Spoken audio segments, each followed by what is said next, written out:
हम दिखावा तो भक्ति का करते हैं, लेकिन हृदय से हम होते नहीं हैं भगवत परायण। हमारे दिल में दया प्रेम वो भावना नहीं होती है, और जिसके दिल में वो भावना होती है वो तो सिर्फ पूजा को छोड़ देगा, ये हवन को छोड़ देगा। वो इंसानी जीवन का कदर करना, किसी जीव की कदर करना बहुत बड़ी बात है, क्योंकि ये सभी के सभी जीव परमात्मा के बनाए हुए हैं। जिसके बच्चे को तुम प्यार करोगे तो उसके घर वाले तुम्हारे से प्यार करेंगे नहीं करेंगे? हम सभी उस प्रभु की औलाद है। अगर उसकी संतान को हम प्यार करेंगे तो वो हमसे प्यार करेगा कि नहीं करेगा? मालिक को अगर खुश करना है तो बंदों को खुश कर लो, उसके जीवों से प्रेम करो। एक कुत्ता घायल पड़ा बेचारा, कीड़े पड़े हुए, कहां पड़े हुए? उसके पीठ में। ये ऐसे जो जानवर होते हैं जो जीभ से चाटने वाले होते हैं, अगर उसकी जीभ के दायरे में कोई घाव लग जाता है ना, तो उनकी जीभ में ऐसी ताकत होती है, चाटने से ही इलाज हो जाता है और उनका डॉक्टर हकीम नहीं होता कोई।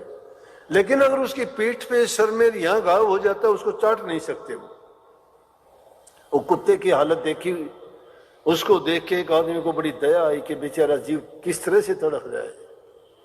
अब होगा उस जीव का कर्म। संतों ने अलग अलग कही है कि किसी जमाने में कहते हैं कोई गुरु ने शिष्य तो बना लिए घने, उनको लूटता रहा, खाता रहा, पल्ले कुछ था नहीं, ज्ञान कुछ था नहीं, और अगले जन्म में उसको जन्म कुत्ते का मिला। क्यों? दूसरे का जो खाता है और उसके बदले में कुछ देता नहीं, तो नीची योनि में जाना पड़ता है। कर्जवान अपना कर्जा लेंगे, वो चाहे किसी भी तरह लो, कोई चाहे उससे कुत्ता बन के, बैल बन के, गाय बन के, भैंस बन के, औलाद बन के, रिश्तेदार बन के, नातेदार बन के, कर्ज तो चुकाना ही पड़ेगा। तो कहते हैं कि वो गुरु कुत्ते की योनि में आ गया और उसके चोट लग गई यहाँ पीठ के पीछे, और उसमें कीड़े पड़े हुए।